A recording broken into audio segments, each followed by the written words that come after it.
How to change password for Telegram. If you have been using the Telegram application and you have recently forgot about your password and you don't know how to change it, don't worry. In this video, I will show you how to do it, so let's get started. First of all, open the Telegram application.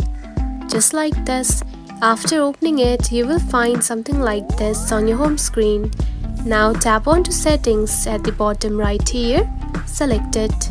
Then here you can find privacy and security right here. Tap on it. Then here you can find two-step verification right here. Select it once again. Then here you can find your password.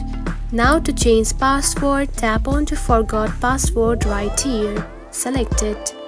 Now simply here you can see the code has been sent to your email. Simply add the code. Just like this, and now from here you can simply change your password. Now add a new password and re-enter it, and by doing this you will simply change your password. And that's it. This is how you can change password for Telegram. If you found this video helpful, don't forget to like and subscribe for more tips. Thanks for watching.